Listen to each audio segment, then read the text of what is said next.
जो ये आपका संयोजी ऊतक था,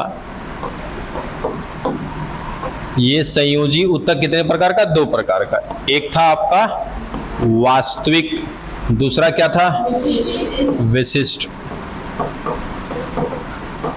ठीक है, इस वास्तविक के हमने 2 प्रकार देखे थे, याद है? अच्छा, वास्तविक का मतलब क्या था? इस तरह इसमें आधात्री होगा, उसके बाद कोशिकाएं होंगी, उसके बाद तंतु होगा, इस वजह से ये क्या कहलाता है? वास्तविक कहलाता है। अब विशिष्ट में एक एक्स्ट्रा चीज आ जाता है, वो क्या होता है? लवण होता है। ठीक है, इस वजह से ये विशिष्ट हो जाता है। उसके बाद फिर इस वास्तविक की जब हम बात किए थे, तो इस वास्तविक में क्या क्या देखा था सर? इसके 2 प्रकार थे। एक को क्या बोला था हमने? ढीला वास्तविक संयोजी ऊतक, और एक को क्या बोला था? सघन वास्तविक संयोजी ऊतक। ठीक है, अब इसमें से एक एक को पढ़ना शुरू करेंगे तो पता चला कि ढीला जो होता है, ये ढीला भी होता है 2 प्रकार का। ठीक है, ये ढीला में सर कौन कौन 2 प्रकार है? एक होता है अंतराली, दूसरा होता है कौन सा? वसा ऊतक। सर एक है अंतराली ऊतक, दूसरा है वसा ऊतक। फिर सघन में बात किया था, सघन कितने प्रकार का था? 2 प्रकार का। कौन कौन सा सर? एक था नियमित और एक था अनियमित। ये जानबूझकर मैं उसी दिन इसका क्लासिफिकेशन करके चला गया था ताकि दिमाग में रहेगा। यहां तक तो क्लासिफिकेशन कर लिया था हमने। ठीक है, अब आ जाओ जरा इसका भी एक बार क्लासिफिकेशन देख ही लेते हैं। ये जो विशिष्ट होता है सर, ये इससे थोड़ा सा हटके अलग होता है। रीजन क्या होता है कि इसमें क्या पाया जाता है? लवण पाया जाता है। अब अगर इसका क्लासिफिकेशन करते हैं ना अच्छा, तो ये भी होता है 2 प्रकार का। सबसे पहला होता है कंकालीय विशिष्ट संयोजी ऊतक, दूसरा होता है तरलीय विशिष्ट संयोजी ऊतक। जब कंकालीय को पढ़ना शुरू करेंगे तो कंकालीय में भी 2 प्रकार हो जाता है। एक होता है अस्थि और दूसरा होता है उपास्थि। ठीक है, जब इस तरलीय की बात करेंगे तो तरलीय भी होता है 2 प्रकार का। एक होता है रक्त, दूसरा होता है लसिका। ये है पूरा का पूरा क्लासिफिकेशन। पसंद है? इसको हिंदी में क्या बोलते हैं? वर्गीकरण बोला जाता है। अब ये अगर दिमाग में नहीं रहेगा तब तो ऐसा हूँ चक्रिया जाओगे सब। असल चीज तो क्लासिफिकेशन है, बाद में तो पढ़ना ही है सर। इसके बारे में जितना रट्टा मारना होगा, जितना पढ़ना होगा पढ़ोगे अपने हिसाब से। ये एकदम दिमाग में बैठा होना चाहिए। हेलो, हाँ विवेक, बात हो गया वहां पे? हाँ सनातन जी, हेलो, हाँ इन्हीं को देना है, दे दीजिए। बात हुआ है अभी, भैया से बात कर लीजिए। ठीक, चलो ये क्लासिफिकेशन दिमाग में बैठ गया, कुछ विशेष है नहीं। अभी केवल और केवल किसकी बात कर रहे हैं हम लोग? इधर वास्तविक की। विशिष्ट जब आएगा तो देखेंगे। ठीक है, अच्छा विशिष्ट में भी एक प्रकार तरलीय हम छोड़ने वाले हैं। तरलीय इसलिए छोड़ने वाले हैं क्योंकि अगर तरलीय यहाँ के मुताबिक पढ़ेंगे ना तो 2-4 लाइन पढ़ना है, और तरलीय पर पूरा आपका चैप्टर है। ठीक है, जब परिसंचरण में जाएंगे तो वहां पर रक्त और लसिका पूरी तरीके से पढ़ना है, आपको कंकाल आगे नहीं पढ़ना है। इसलिए कंकाल को हम लोग इसी चैप्टर में पढ़ के खत्म करेंगे। तरलीय वाला जब हमारा परिसंचरण आएगा वहां पर पढ़ेंगे हम लोग। ठीक है, तो यहाँ पे हम क्या क्या पढ़ने वाले हैं? ढीला पढ़ने वाले हैं, सघन पढ़ने वाले। ये दोनों के दोनों किस में आएंगे? वास्तविक में आएंगे। और विशिष्ट में क्या पढ़ने वाले हैं? कंकालीय। एक हम छोड़ने वाले हैं किसको? तरलीय को, जो आएगा चैप्टर वहां पे देखें। ठीक है, परिसंचरण वाले में। चलो अब सबसे पहला हम बात किसकी कर रहे हैं बच्चा? ढीला संयोजी ऊतक का।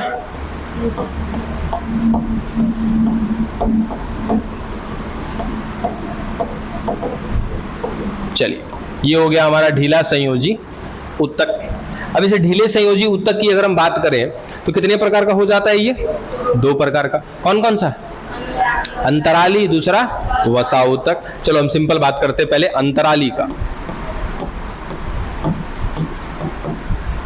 अब पूरा नाम हमेशा याद रखा करिएगा क्या कि अब इसको अगर देखो इधर पूरा नाम अगर पढ़ना शुरू करेंगे, बुक से मत मिलाने की कोशिश करिए। बुक में इस तरीके से दिया ही नहीं है, बुक में सब खिचड़ी है। एक बार पढ़ करके उसके बाद किताब पढ़िएगा तब समझ में आएगा कुछ बात। हाँ, तो इसका नाम क्या हो जाएगा सर? अंतराली ढीला संयोजी ऊतक। सही है। वास्तविक कहाँ छूट गया? वास्तविक पहले लगा दो। क्या हो जाएगा सर? वास्तविक अंतराली ढीला संयोजी ऊतक। ठीक है, चलो अब ना इस अंतराली ऊतक की बात अगर हम लोग करें, देखो जानबूझ के मैं पीपीटी हटा दिया यहां से, क्योंकि पीपीटी में हम लिख करके निकाल दे रहे हैं, आप लोग का ध्यान नहीं रह रहा उस पर। हमने नोटिस किया ये चीज। पीपीटी बस केवल खाली पिक्चर के लिए ला के देंगे आपको, ये लिखने वाला कार्यक्रम हम खुद करेंगे। समझे? हम लिख के पढ़ के निकल जा रहे हैं, सब लोग पढ़ के निकल जा रहा है, सब जाके घर छाप रहा है। यही कर रहे हो ना? ईमानदारी से बताओ, यही कर रहे हो? ये चीज नहीं चाहिए। शुरू से इसी से दूर रहे हैं कि हमारे बच्चे छापते नहीं है, लेकिन अब इस बार छापना शुरू कर दिया पीपीटी से। चलो, अब अंतराली को एक उपनाम दिया जाता है। उपनाम समझते हो? उपनाम का मतलब कि सर कोई एक व्यक्ति, कोई विशिष्ट कोई चीज है, उसका एक अपना नाम तो है, लेकिन उसके अलावा भी हमने उसका एक नाम रखा हुआ है। जैसे आपका स्कूल का नाम कुछ और होगा, घर का नाम कुछ और, चुन्नी मुन्नी वैसे जो भी होगा। ज्यादातर में तो अटपटा नाम ही रहता है घर का। सच कह रहे हैं? चलो, अब शरीर है पूरा भयंकर और नाम रखा है लाडो। चलो इसको इधर देखो, इसका एक उपनाम, इसका एक उपनाम क्या होता है? स्पंजी ऊतक, ठीक है? या एक और नाम है वायवीय ऊतक। ये इसके दो उपनाम हैं।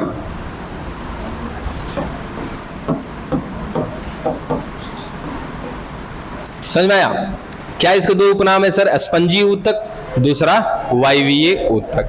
अब सर ये ऊतक है, तो ये जो आपका वास्तविक वाला ऊतक है, इसमें क्या क्या चीजें होगा सर? अधात्री होगा, उसके बाद कोशिका होगी, उसके बाद तंतु होगी, ठीक है? और हमें इस बात का ज्ञान बखूबी है, ध्यान दीजिएगा क्या, कि सर यही कोशिका जो होगा किसका निर्माण करेगा? अधात्री का। और यही कोशिका किसका निर्माण करेगा? तंतु का निर्माण करेगा। इस बात का तो ज्ञान पहले से है, ठीक है? चलो,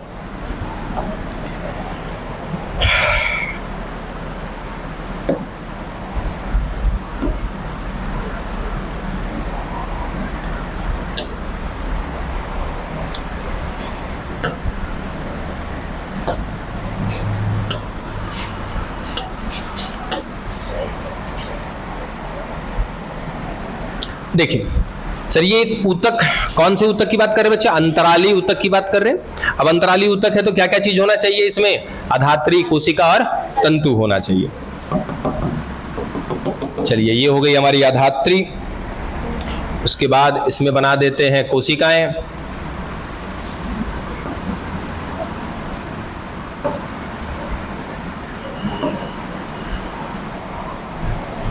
और उसके साथ साथ इसमें क्या होंगी? तंतुएं होंगी, ठीक है? ये तीनों चीजें मिल रही हैं। अब सवाल ये रह जाता है कि सर कौन सी कोशिका? समझ में आया? क्योंकि सर कोशिका तो बहुत सारा पढ़ा है ना आपने, याद करो, कोशिका तो बहुत सारा पढ़ा है आपने। कि सर संयोजी ऊतक के अंदर बहुत सारी, कितनी कोशिकाएं पढ़ी थी? 7 कोशिकाएं पढ़ी थी। और 7 कोशिकाओं का अलग अलग फंक्शन था, हम सब कुछ पढ़ चुके हैं। अब 7 में से कौन कौन सी कोशिका यहाँ पे मिल रही है? तो देखो, जो इसमें मिलने वाली जो कोशिकाएं हैं, उन कोशिकाओं की बात करें तो बच्चा याद रखिएगा कौन कौन सी कोशिका मिल रही है यहाँ पे। मास्ट कोशिका, दूसरा महाभक्षाणु कोशिका,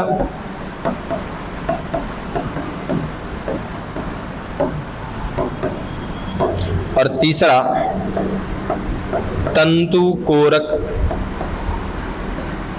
कोशिका। बस समझ में आया? ये 3 प्रकार की कोशिकाएं मिल करके निर्माण कर रही है एक ऊतक का। उस ऊतक का नाम है क्या? अंतराली ऊतक। बात पल्ले पड़ा? ठीक है, आगे बढ़े। अब ध्यान रखना कि यहां पर जो ये तंतु कोरक कोशिका है, हमें पता है कि तंतु कोरक कोशिकाएं क्या निकालेंगे? तंतु निकालेंगे, तंतु का निर्माण करने वाली है। तंतुएं भी कितने प्रकार की थी? 3 प्रकार की थी। जरा बताइएगा बाबू, कौन कौन सी तंतु, मतलब कि कौन कौन से तंतु मिल रहे थे? सब कुछ इसलिए पहले ही पढ़ा के रखा हुआ है हमने, ताकि यहां पर खाली हम तंतु लिख के काम बढ़ा देंगे अपना आगे। हाँ बिल्कुल, कम इन। मैंने बोला था ना कि सॉरी उन पर शूट करता है जो सुधार करना जानते हैं। हाँ बताइए, इतना जल्दी भूलोगे बाबू तो कैसे काम चलेगा बताओ? बैठ जाओ, आप बताएंगे। क्या है, पूरे संगति वाले वैसे ही हो? हाँ छोटे मियाँ, कहाँ छिपा है? पीछे खड़ा हो जाओ। बता दो बाबू कौन कौन सा तंतु होता है? नहीं पता है, रीजन जान सकते हैं?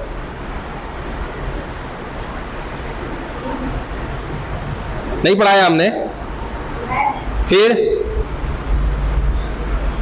आप बताए बाबू।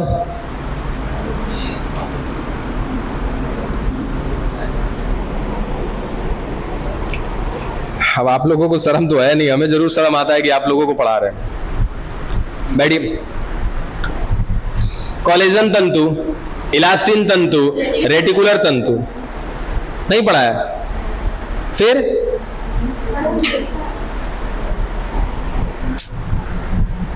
तनिक सा लाज शर्म रखिए। वक्त याद रखना, यहाँ पे जो संयोजी उत्तक देख रहे हैं हम, संयोजी उत्तक में कौन सा? अंतराली में 3 प्रकार की कोशिकाएं हैं, मास्ट कोशिका है, महाभक्षाणु कोशिका है, तंतु कोरक कोशिका है। तो जाहिर सी बात है बच्चा, अब सोचो मास्ट कोशिका का कार्य क्या होता है? मैंने बोला था ना कि कोई डिस्टर्बेंस नहीं चाहिए, लेकिन गेट खुला नहीं कि सबका ध्यान बढ़ जाता है उधर। मास्ट कोशिका क्या काम करती थी? मास्ट कोशिका क्या काम करती थी, जरा बताइएगा फटाफट में। हाँ, मास्ट कोशिका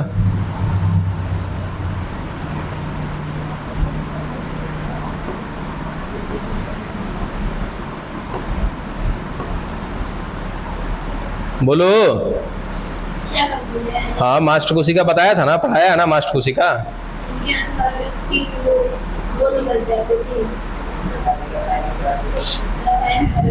ये एक प्रकार की अविभेदित कोशिकाएं होती हैं।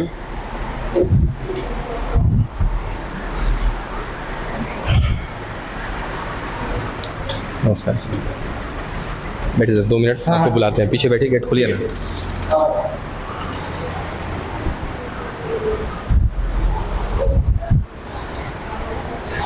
चलो, एक प्रकार की क्या थी? अविभेदित कोशिकाएं थी। कुछ ऐसे रसायन स्रावित करती हैं जो हमारे अंदर कुछ प्रेरित करने का काम करती है, जिसमें कहीं ना कहीं सीरोटोनिन वगैरह पढ़ाया था। ठीक, चलो, हिपेरिन था, सीरोटोनिन था। चलो सर, यहाँ पे मास्ट कोशिकाएं मिल रही है, वो अपना काम कर रही होंगी। महाभक्षाणु कोशिका का काम क्या होगा सर? भक्षण करने का काम होगा इनका। तंतु कोरक कोशिका का काम क्या होगा? तंतुओं का निर्माण करना। ठीक है, अब सवाल ये रह जाता है कि इन दोनों का काम तो समझ में आ गया। ठीक है, तंतु कोरक में सर कौन सा तंतु का निर्माण करेगा? क्योंकि तंतुएं तो 3 प्रकार की है, असल में कोलेजन, इलास्टिन और रेटिकुलर। पर्टिकुलर एकदम याद रखिएगा। यहाँ पे क्या हो गया? अब आ गया, उसमें आ गया वर्ड, तो हम क्या करें? सुर रहता है किसी चीज का, आ गया तो आ गया। यहाँ पे जो तंतु रहता है वो कौन सा तंतु है? कोलेजन तंतु। बात समझ में आ गया यहां तक? अब सर ये वाला जो ब्लैक बना दिया ना, ये मान के चलो कि कौन है? हमारी महाभक्षाणु कोशिका है। ये लाल वाले की बात कर लेते हैं, वो कौन सा हो जाएगा सर? मास्ट कोशिका हो जाएगा। उसके बाद ये कह देते हैं कि सर तंतु कोरक कोशिकाएं।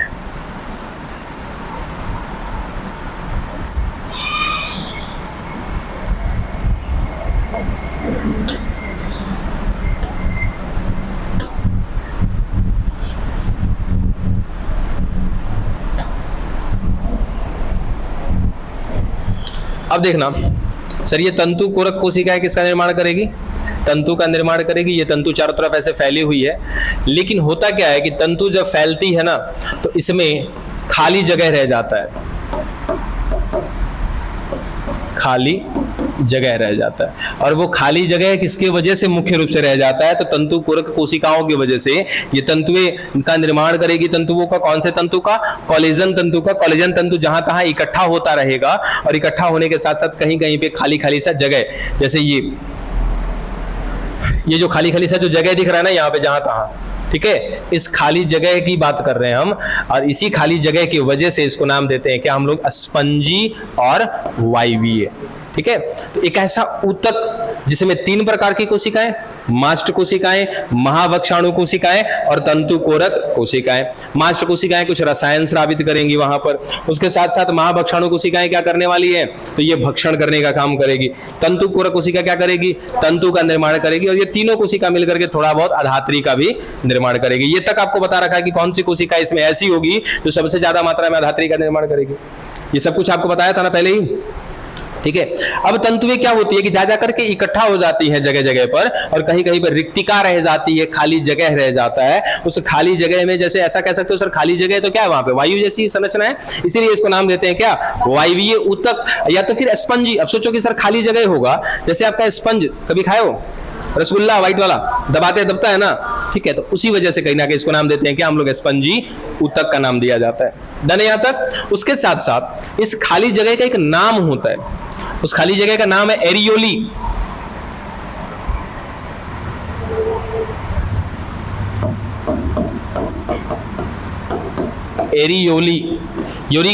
एरियोली क्या है सर, ये खाली जगह का नाम है, इसी वजह से ना इसको इंग्लिश में बोलते हैं एरियोलर टिश्यू। इसका इंग्लिश नाम क्या है, एरियोलर टिश्यू, और हिंदी में कहते हैं हम लोग अंतराली ऊतक। और अंतराली का मतलब भी क्या होता है सर, अंतराल, एक गैप, ठीक है। हाँ देखो देखो देख लो, सेलिब्रिटी आई है ना, पता नहीं कहाँ होगा तो लोग क्या क्या बात की है, जरा सब कुछ समझ में आ गया। देखो यहाँ से फटाफट अभी और भी आगे कुछ पॉइंट्स है वो भी देखना है हमें। अंतराली ऊतक, ठीक है, अंतराली का मतलब ही क्या होता है सर, खाली जगह, कुछ टाइम, कुछ जगह, ठीक है। इसी वजह से इसको एक और नाम देते हैं स्पंजी, उसके बाद या तो वायवीय, ठीक है। उसके बाद इसे इंग्लिश नाम क्या है, एरियोलर। एरियोलर इसलिए पड़ा क्योंकि सर वो खाली जगह को क्या नाम देते हैं, एरियोली का नाम दिया जाता है, इसलिए एरियोलर पड़ा। इसके उपनाम हो गए ये सारे के सारे। इस ऊतक में कौन कौन सी कोशिका, मास्टर कोशिका, महावक्षाणु कोशिका, तंतुकोरक कोशिका। इतना बार रिपीट करा दिया, अब फिर कल पूछेंगे फिर गायब हो जाएगा तो लोग का, कितनों हम कोशिश कर लें। इसके बाद और एक दो पॉइंट रह गए हैं, बस जरा फटाफट देखिएगा।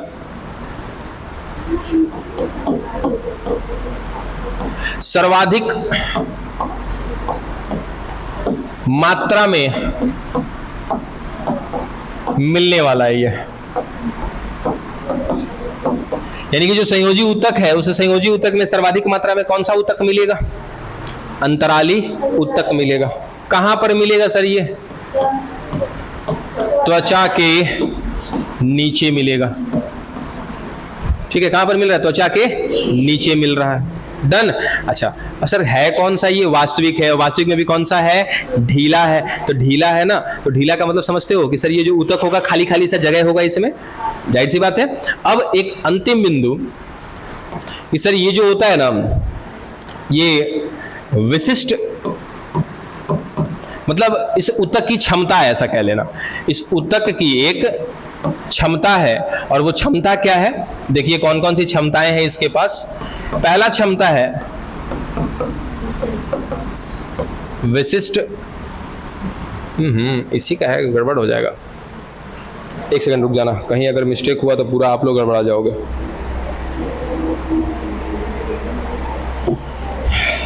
इसी का होना चाहिए।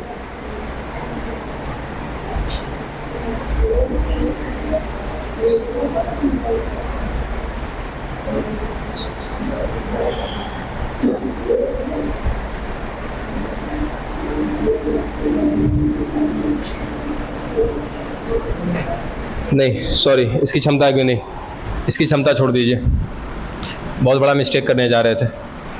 चलो बस इतना बिंदु याद रख लीजिएगा। ये क्या है आपका, अंतराली। दूसरा क्या था, वसा ऊतक। बताइए वसा ऊतक मुझे पढ़ाना पड़ेगा या छोड़ दें इसको। वसा ऊतक पहले ही पढ़ा चुके हैं। ये वसा ऊतक दो प्रकार का होता है, एक श्वेत वसा ऊतक है, दूसरा क्या है, भूरी वसा ऊतक है। समझ में आया। अच्छा रुको जरा, सर आए हैं, 2 मिनट में आते हैं। अरे जो पढ़ाया था वो आपने कहीं लिखा है नहीं लिखा है, वो चीज मैं बोल रहा हूँ। अरे बात वही है बस। अच्छा ये बताओ, एक बात बताओ कि अगर मैं कह रहा हूं ऊतक, सुनो, अगर हमने कह दिया ऊतक, ठीक है, तो क्या जानते हो आप, कोशिकाओं का समूह। अब बताओ कि क्या मैंने ऊतक पढ़ा दिया था, सॉरी वसा कोशिका पढ़ाया था आप लोगों को, उन कोशिकाओं का समूह कर दो, क्या बन जाएगा, ऊतक बन जाएगा। हो गया, बात तो वही है, ठीक है। तो वसा ऊतक क्या है सर, तो सिंपल सा सर, एक प्रकार का क्या है, ढीला संयोजी ऊतक है। पहला पॉइंट बन जाएगा ना कि सर ये ढीला संयोजी ऊतक है, ये वसा ऊतक जो होता है सर ये दो प्रकार की कोशिकाएं मिलेंगी इसमें, ठीक है। एक होगा कौन सा, श्वेत होगा, एक होगा कौन सा, भूरी या भूरा हो जाएगा जो आप कह लो, ठीक है। श्वेत जो होता है इसको क्या बोलते हैं हम लोग, एक और नाम इसका एक गोलकीय, ठीक है। इसको क्या बोलते हैं, बहु गोलकीय बोलते हैं इसको, याद है ना।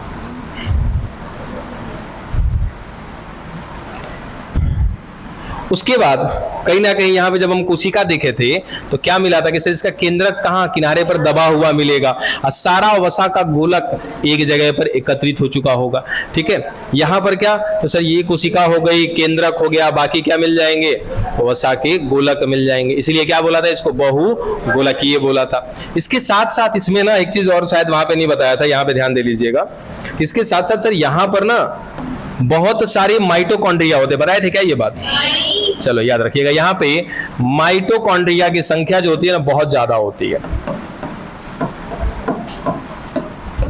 माइटोकॉन्ड्रिया की संख्या यहाँ पे बहुत ज्यादा होती है, जिस कारण से ये भूरी वसा कोशिका जिसमें भी पाई जाएगी, सोचो माइटोकॉन्ड्रिया का काम क्या होता है, ऊर्जा का निर्माण करना। और आपको बताया था ना कि मैंने ये भूरी वसा कोशिका क्या करती है सर, अत्यधिक ऊर्जा के निर्माण के लिए जिम्मेदार होती है, वसा का पाचन किया जाता है और वसा के पाचन के पश्चात क्या बनता है, ऊर्जा का निर्माण होता है, ठीक है। ये किस में पाया जाएगा, नवजात शिशु के त्वचा के नीचे पाया जाएगा। ये किस में पाया जाएगा, सील मछली वगैरह में पाया जाएगा, ऊंट के कुब्बड़ में पाया जाएगा, हम्प में पाया जाएगा। डन, ये खत्म हो गया आपका। हाँ क्या कह रहे हैं, बोलिए बोलिए क्या कह रहे थे। ये जो सेब वाला है, इस जो मौसम उसमें गर्मी उत्पन्न करता है ना, हाँ बिल्कुल। और ये जो नवजात वाला है तो इसमें ऊर्जा, गर्मी देखो दोनों उत्पन्न करेगा, ठीक है। इसका मुख्य कार्य क्या है, उष्मा के प्रति औचालकता दिखाना, समझ में आया। और इसका मुख्य कार्य क्या है, ऊर्जा का निर्माण करना। हालांकि बोलिए दोनों की दोनों स्थिति में कहीं ना कहीं क्या होगा, यहाँ भी ऊर्जा का निर्माण होगा, ठीक है, कम होगा, इसकी अपेक्षा कम होगा। रीजन की सर यहाँ माइटोकॉन्ड्रिया की संख्या क्या है, बहुत ज्यादा है, समझ में आ गया।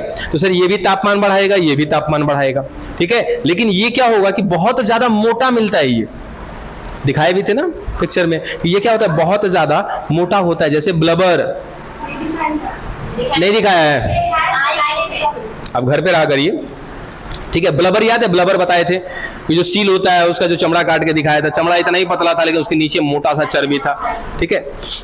अब बात नहीं, वहां नहीं जाएंगे हम। चलो क्या क्या देख लिया बच्चा, जरा यहाँ पे एक बार गौर करिएगा। तो सर वास्तविक पढ़ रहे थे, वास्तविक में हमने ढीला पढ़ना शुरू किया था, ढीला में अंतराली को खत्म कर लिया, उसके बाद वसा खत्म कर लिया। अब बात आता है किसका, सघन का। चलिए सघन की तरफ चलते हैं हम लोग। हाँ बोलिए। अब सघन का मतलब क्या होता है, सिंपल सा अगर वो भी समझना चाहो कि सघन का मतलब क्या होता है, वास्तविक सघन संयोजी ऊतक, ठीक है। जब इसको पढ़ना शुरू करोगे तो क्या पता चलेगा, सर ये ऊतक है, इसमें जो कोशिकाएं मिलेंगी, कौन बात कर रहा है जी,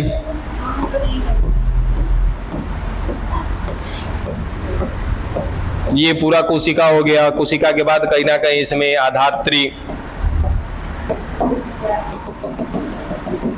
ये एकदम पूरा सघन रहेगा, पता है ना। ढीला वाला क्या था सर, ढीला था इसीलिए उसका नाम में कहीं ना कहीं वायवीय भी आ गया था। ये देखो पूरा सर भर दिया हमने इसमें, आधात्री हो गया, उसके बाद कहीं ना कहीं इसमें क्या आ जाएगा, फिर तंतु भी आ जाएगा, तंतु भी ऐड कर दीजिए इसमें। अब ये क्या कहलाएगा, सघन कहलाएगा हमारा,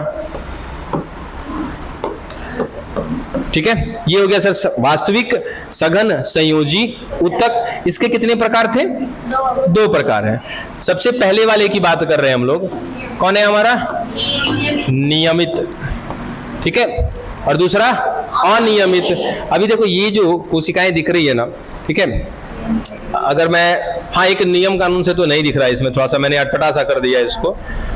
अच्छा इसको मैं अनियमित कह दूंगा और एक नियमित बना देते हैं, देखिए। हाँ बोलिए ना। हाँ बताया था, बस उसके बारे में आप पढ़ना भी तो है ना। थोड़ा सा इसको नियमित कर देते हैं हम लोग। सघन तो दोनों का दोनों रहेगा, नियमित वाला भी सघन रहेगा और अनियमित वाला भी सघन रहेगा।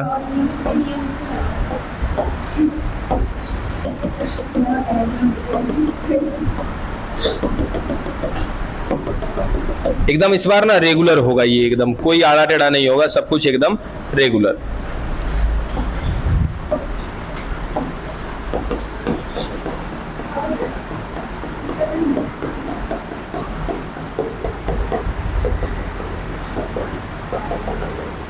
ठीक है, अब इसमें थोड़ा सा बीच में इसको उल्टा पुल्टा कर दो, समझ में आ जाएगा कि नहीं सर इसमें कहीं ना कहीं क्या एक अनियमित है। ठीक है, अब लग रहा ना कि सर ये एकदम एक पर्टिकुलर फॉर्म में है, एक अच्छे तरीके से व्यवस्थित किया गया। ठीक है, दोनों के दोनों कैसे हैं? सघन है सर, ये भी सघन है और ये भी सघन है, लेकिन एक लग रहा है कि अनियमित तरीके से व्यवस्थित है और एक जो है नियमित तरीके से व्यवस्थित है। ठीक है, तो चलो पहले बात करते हैं हम लोग इसका नियमित का। तो इसको क्या बोलेंगे कि सर नियमित वास्तविक सघन संयोजी उत्तक। ठीक है, अरे नाम आराम से बन जाता है, नाम का टेंशन नहीं होता है। अब इसका ना ज्यादा आपको याद नहीं रखना, केवल और केवल एग्जाम्पल याद रखिए इसका। हाँ, वास्तविक में ही चल रहे हैं ना अभी, आप तो सवाल बीच में ना करा करिए तो ज्यादा बेहतर है। ठीक है, इसका एग्जाम्पल केवल याद रखिएगा, कंडरा और दूसरा स्नायु। स्नायु को बोलते हैं लिगामेंट और इसको कहा जाता है टेंडन। लिगामेंट और टेंडन या टेंडन जो आप कह लो।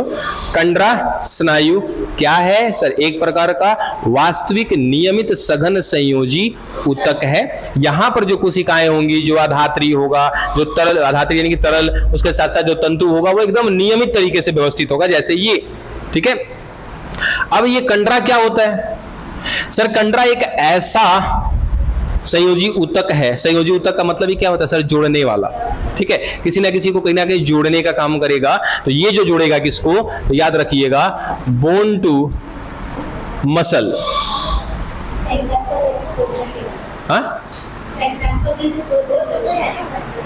हाँ, कंडरा और स्नायु, उसी दिन बोला था कि इसको पढ़ लीजिएगा, खोज लीजिएगा। ठीक है, तो कंडरा क्या है सर? कंडरा एक ऐसा संयोजी ऊतक है, जैसे मान लो चिकन खाया ना, चिकन का लेग पीस खाए, लेग पीस में मांस होता है सर, छुड़ाना पड़ता है ना, तो सर हड्डी और मांस जो बीच में जुड़ी है ना, तो इसको जोड़ने के लिए जो संयोजी ऊतक वहां पे लगा है वो कौन सा है?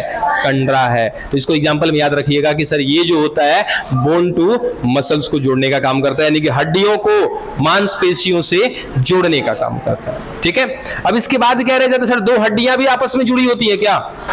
बिल्कुल सर, यहां देखो नी में, नी यानी कि ठेवने में देखो हर जगह पे ज्वाइंट, जैसे ये अंगुली का ज्वाइंट, ये वाला ज्वाइंट आपस में जुड़ा हुआ रहता है ना, तो वो जिससे जुड़ा रहता है वो क्या कहलाता है बच्चा? लिगामेंट कहलाता है। तो ये किसको किससे जुड़ता है?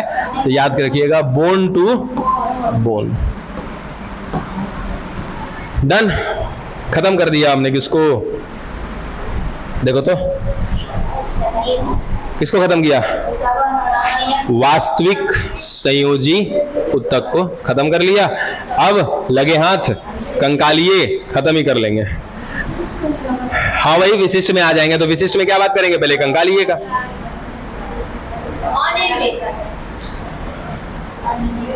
हाँ, अनियमित नहीं बताया, सॉरी, एक छोड़ा गया, नियमित हो गया, अनियमित की बात कर लेते हैं। जल्दी में है, हमको खत्म करना है आज इसको।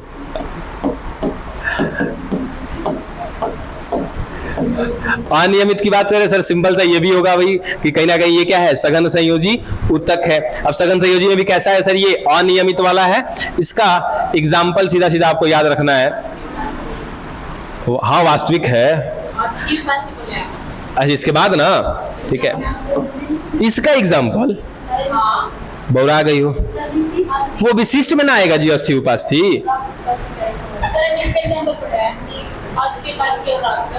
किसमें? कहाँ पढ़ लिए? हमने यहाँ पे क्लासिफिकेशन करके दिया तो इस पे ध्यान नहीं गया। देखो तो सर विशिष्ट में आएगा ना, क्योंकि हमारे हड्डियों में आयन्स होते हैं, आपको पता नहीं है? आयन माने कैल्शियम क्या है? आयन है। कैल्शियम का एक प्रकार का लवण है। समझ में आया? तो सर जब कैल्शियम होता है हमारी हड्डियों में तो वो वास्तविक कैसे हो सकता है?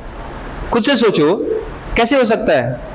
क्योंकि आधात्री, कोशिका, तंतु, उसके बाद अगर लवण आ गया तब तो विशिष्ट में चला जाएगा ना। तब हमारे हड्डी में तो कैल्शियम होता है, तो जाहिर सी बात है सर लवण तो आ रहा है, तो कैसे हो सकता है वास्तविक? ये जब होगा तो विशिष्ट होगा।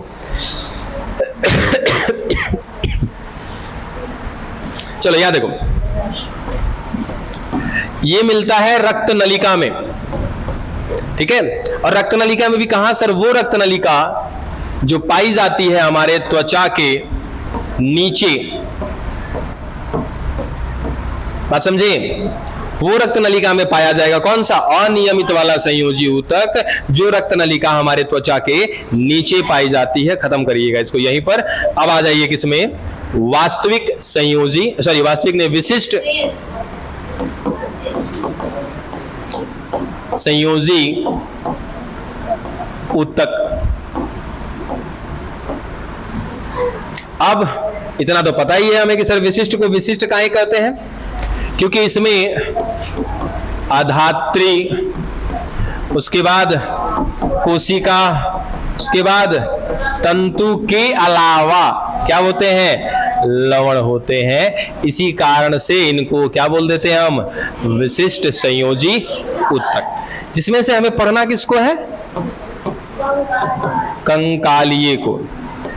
कंकालिये विशिष्ट संयोजी ऊतक, ठीक है। अब कंकालिये भी दो प्रकार के हैं, उपास्थि और अस्थि, या तो अस्थि उपास्थि जो अभी आप कह लो। हम पहले पढ़ने जा रहे हैं उपास्थि को।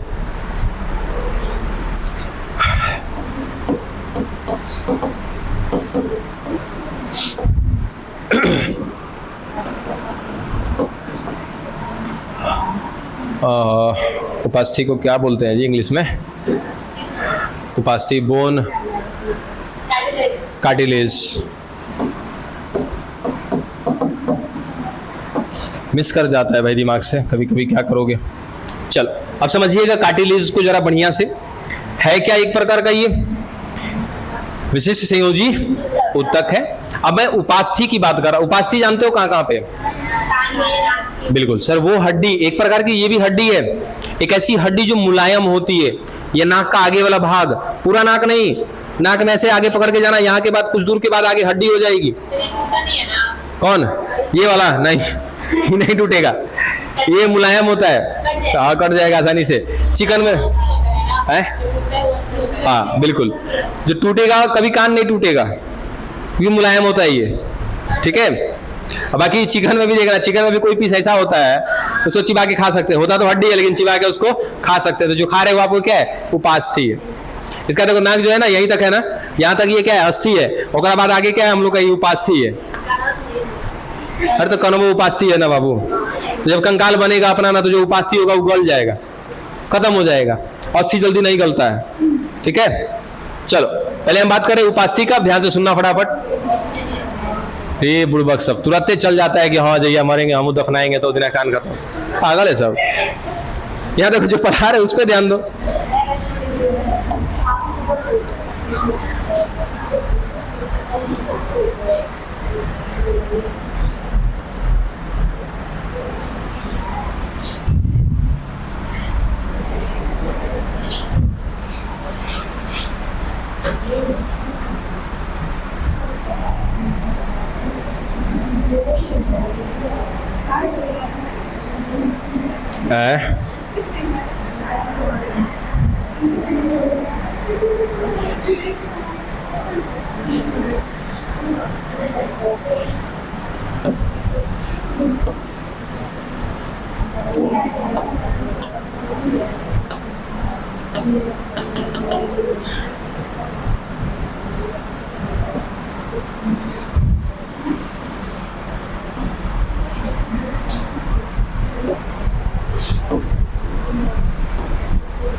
ध्यान से सुनना, क्योंकि अगर ये समझ में आया ना तो इसके बाद वाला कहानी समझ में आएगा, यानी कि अस्थि समझ में आएगा, ठीक है। हालांकि हेडिंग में जब ले रहे थे तो पहले आपको अस्थि लिखा था, बाद में उपास्थि लिखा था।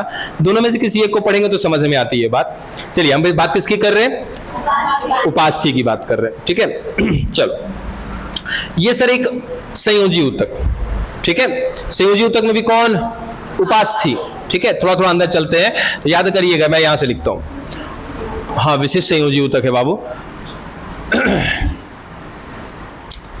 अब इसका बाह्य आवरण कहलाता है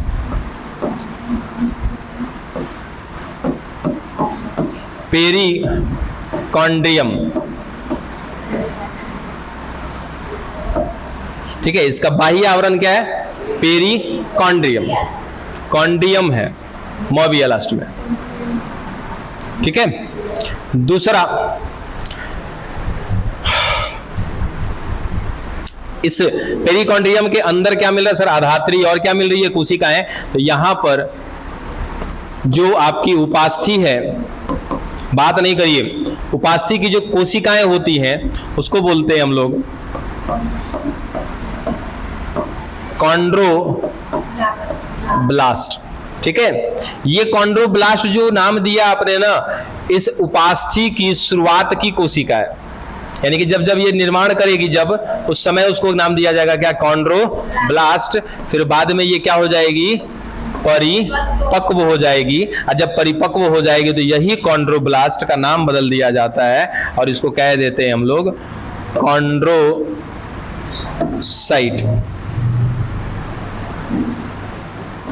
बस 2 पॉइंट अभी तक लिखा है। क्या क्या?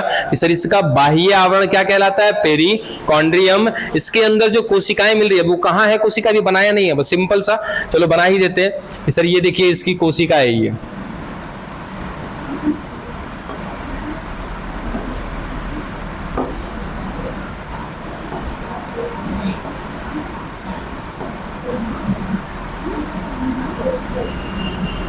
ठीक है, ये सफेद वाला जो है ये कौन है बाबू? कॉन्ड्रोब्लास्ट है। वो कॉन्ड्रोब्लास्ट वहीं रहेगा, धीरे धीरे धीरे धीरे क्या होगा? वो परिपक्व होगा। परिपक्व का कहानी बहुत पहले समझा चुके हैं। परिपक्व मतलब तैयार होना, मैच्योर होना। तो जैसे जैसे ये परिपक्व होता जाएगा होता जाएगा होता जाएगा, जब ये कॉन्ड्रोब्लास्ट परिपक्व हो जाएगा, मैच्योर हो जाएगा, तो उसका नाम केवल बदल देंगे और क्या कह देंगे? कॉन्ड्रोसाइट बोल देंगे। बात समझ में आ गया? अब सर ये जहां पर मिल रहा है वहां से क्या करेगा? देखो तो सर, बाहर कुछ स्रावित कर रहा है। क्या स्रावित कर रहा होगा बाबू? अरे नहीं, आधात्री स्रावित कर रहा है। बात समझे? आधात्री क्या है? एक तरल है, उस तरल का श्रावण कर रहा है। कौन श्रावण कर रहा है? यही कॉन्ड्रोसाइट। हमें पता है ना कि बाबू कोई भी संयोजी ऊतक है उसमें मिलने वाली कोशिकाएं ही क्या करती हैं? आधात्री का निर्माण करती हैं और तंतु का भी निर्माण करती है। तो यहां पर कोशिका के रूप में कौन मिल रहा है? कॉन्ड्रोब्लास्ट। वही आगे चल के परिपक्व हो रहा है, क्या हो रहा है? कॉन्ड्रोसाइट। तो वही क्या करेगा? आधात्री का निर्माण करेगा। बात समझ गए? चलो, अब सर ये जो कॉन्ड्रोसाइट हैं, ये कॉन्ड्रोसाइट जिस जगह पर मिल रहे हैं ना, जिस स्थान पर मिल रहे हैं, वो स्थान कैसा होता है? खाली होता है। खाली इन द सेंस कि सर रिक्त होता है। जिस स्थान पर मिल रहे हैं वो स्थान रिक्त होता है और उसे नाम दिया जाता है लैकुना या लैक्यूना।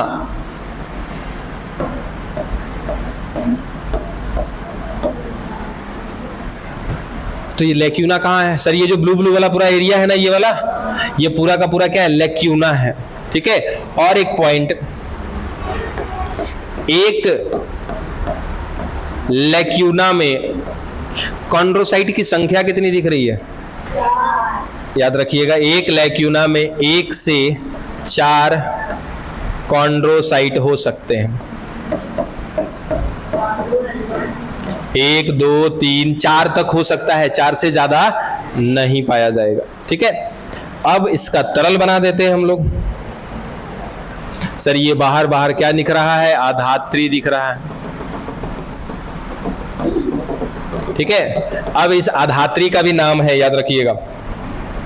ये अंदर कौन है सर? ये है आधात्री, और इस आधात्री का नाम है कॉन्ड्रिन। डन। आपका कॉन्ड्रोसाइट, अरे ना एगो चीज और रह गया, इसका स्टडी, यानी कि जब हम लोग किसके बारे में पढ़ना शुरू करेंगे, उपास्थि के बारे में पढ़ना शुरू करेंगे, तो यहां लिख देते हैं हम कार्डियोलॉजी। कार्डियोलॉजी बच्चिया छाती का अध्ययन कहलाता है, ठीक है। चेस्ट में मिलने वाला जो हृदय है ना, ओकर अध्ययन करोगे तो कहलाएगा का कार्डियोलॉजी कहलाएगा पूरा। हाँ कॉन्ड्रोलॉजी होगा ये।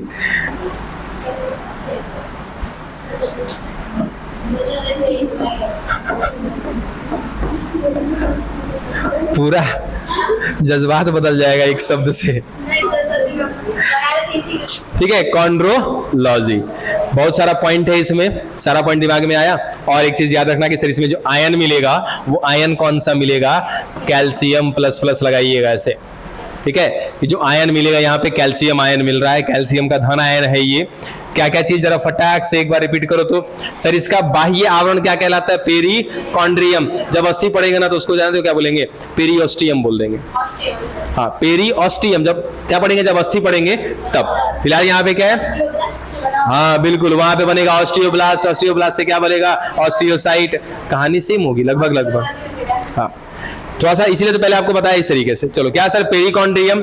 उसके बाद इसकी कोशिका का नाम क्या होता है, कॉन्ड्रोब्लास्ट। वही कॉन्ड्रोब्लास्ट परिपक्व होकर किसका निर्माण करती है, कॉन्ड्रोसाइट का। जहां पर ये मिल रही होती है वो जगह कैसी होती है सर, खोखली होती है, खाली होती है या रिक्त होती है, जिसका नाम होता है लैक्यूना। और एक लैक्यूना में 1 से 4 मिल सकते हैं कॉन्ड्रोसाइट। यही कॉन्ड्रोसाइट सर आधात्री का निर्माण करते हैं। उस आधात्री का नाम है क्या, कॉन्ड्रिन, ठीक है। और इस कॉन्ड्रिन में क्या मिल रहा है, कैल्शियम प्लस प्लस आयन मिल रहा है। हालांकि उपास्थि में बात करेंगे ना बच्चा तो यहाँ पे ना लिखे तो ज्यादा ही बेहतर होगा, क्योंकि ये ज्यादा मजबूत होता नहीं है। यहाँ पे नहीं लिखिएगा कैल्शियम, कैल्शियम दिखाएंगे हम लोग कहाँ पे, अस्थि में दिखाएंगे, क्योंकि इसकी मजबूती और एक इसकी मजबूती में अंतर होता है, ठीक है। यही सब कुछ होगा, कोशिका, तरल और उसके बाद कहीं ना कहीं तंतु, ठीक है। लेकिन यहाँ पे कैल्शियम आयन रहता है, थोड़ा बहुत रहता है कैल्शियम आयन, ज्यादा नहीं रहता है, ठीक है। और इसका एक विशिष्ट लक्षण है, छोटा कर देते हैं इसी को।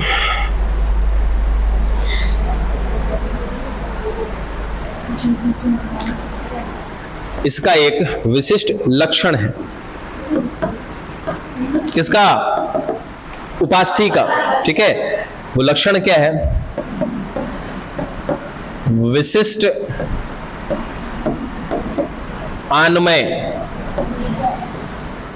इसको कहते हैं हम लोग प्लाइएबल। और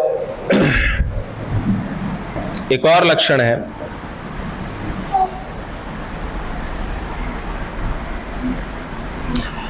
संपीड़न रोधी है क्या, संपीड़न रोधी है ना।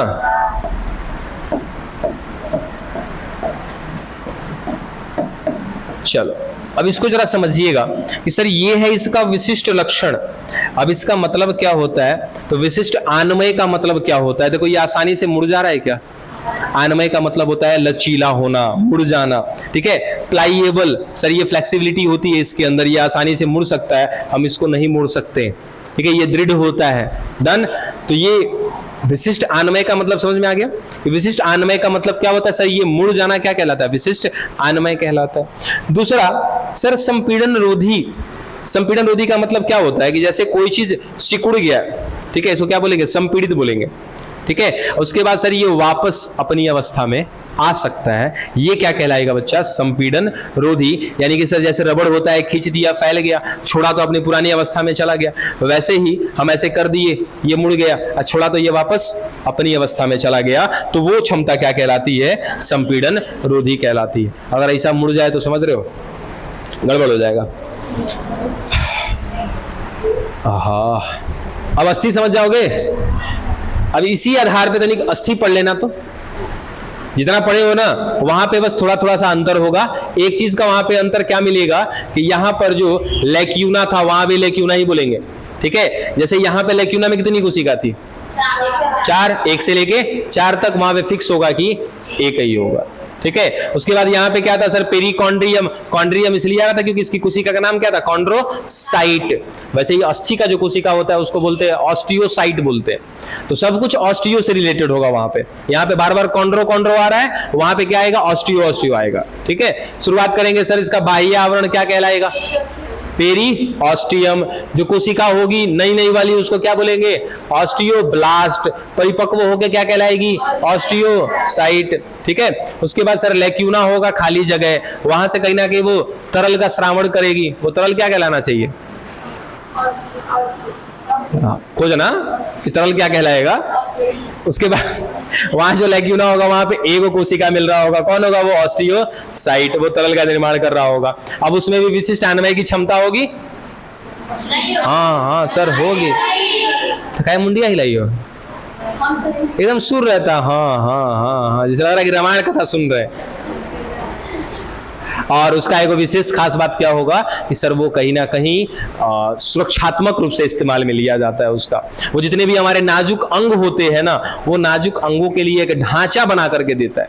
जैसे सोचो ये छाती जो हड्डियां दिख रही है इसकी, सोचो ये कौन है, ये हड्डी है ना। इसके अंदर क्या मिलेगा, हमारा फेफड़ा मिलेगा, हृदय मिलेगा। फेफड़ा और हृदय क्या होता है, बहुत ही ज्यादा कोमल अंग होता है हमारा। तो कोमल अंगों का आवरण करने के लिए भी कौन जिम्मेदार होता है, अस्थि जिम्मेदार होती है। ठीक है, और एक सवाल, दो सवाल आपको दिया। पहला सवाल कि सर वो अधात्री का नाम क्या होगा, बाकी सब कुछ तो मिलता जुलता है, उस अधात्री का नाम खोज लीजिएगा। दूसरा, अस्थि निर्माण की प्रक्रिया को क्या कहते हैं, अभी नहीं बता रहा मैं, सवाल अस्थि निर्माण की प्रक्रिया को क्या कहा जाता है, खोज लेना इसका भी। अपना सवाल अपने से ही निकालने रहे हो। अस्थि निर्माण की प्रक्रिया क्या कहलाती है। अच्छा एक बात और पता है, अभी हमारे अंदर हमको कहां कहां दिख रहा है उपास्थि, सर यहां दिख रहा है, यहां दिख रहा है, इसके अलावा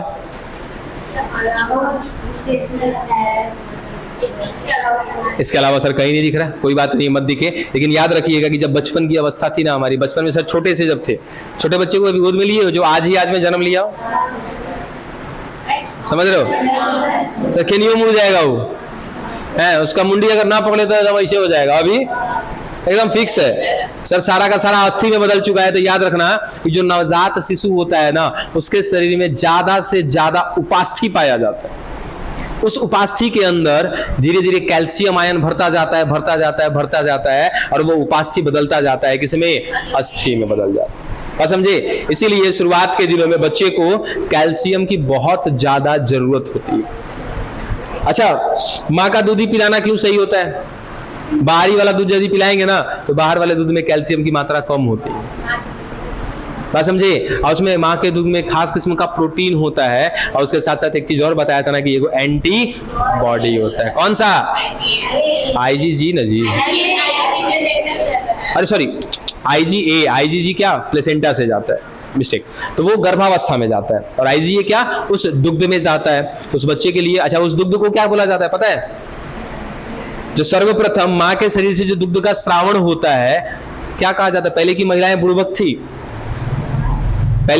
बुड़बक थी, आज भी देहातों में, या फिर देहातों से मतलब नहीं है, जो महिलाएं पढ़ी लिखी नहीं है या तो जिनको इस बात का ज्ञान नहीं है, तो वो क्या करते थे कि शुरुआत का जो दुग्ध होता है ना वो गाढ़ा होता है, पीले रंग का होता है, थोड़ा सा दुर्गंध होता है उसमें। ठीक है, जिस वजह से उनको लगता था कि ये दुग्ध खराब है, बच्चे को नहीं पिलाना चाहिए, बच्चे का तबीयत खराब हो जाएगा। जबकि उल्टा है, वो दुग्ध माँ का सबसे ज्यादा जरूरी है उस बच्चे के लिए। उस दुग्ध को बोला जाता है हिंदी में खीस।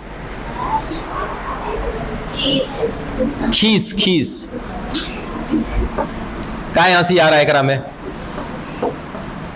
ऐसे एक और नाम है इसका, कोलेस्ट्रम।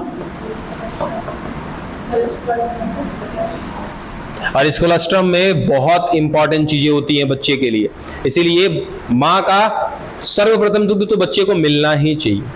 लेकिन आज भी महिलाएं जो पढ़ी लिखी नहीं है, जिनको ज्ञान नहीं है, तो वो क्या करते हैं, दुग्ध को पिलाते नहीं है, बाहरी दुग्ध को पिलाते हैं। लेकिन कोलेस्ट्रम बहुत ज्यादा जरूरी होता है बच्चे के लिए। यही सब कारण है कि आपको पढ़ने के लिए ये सब आपके सिलेबस में ऐड करा गया है। क्योंकि क्या होता है, एक शिक्षित व्यक्ति पूरे समाज को शिक्षित कर सकता है, ये बात पता है ना। ठीक है, कोई जरूरी नहीं है कि आप आगे चल के डॉक्टर बने या ना बने, आपके जीवन में तो लागू होगा। आप अपने आस पड़ोस जगह में तो बता पाएंगे इन सब चीजों को। इसीलिए आपके सिलेबस में स्पेशली ये चैप्टर ऐड किया गया, जनन स्वास्थ्य। सेकेंड ईयर में चैप्टर है, पहले पढ़ेंगे जनन, उसके बाद आएगा जनन स्वास्थ्य। जनन स्वास्थ्य में ये सब कुछ आता है।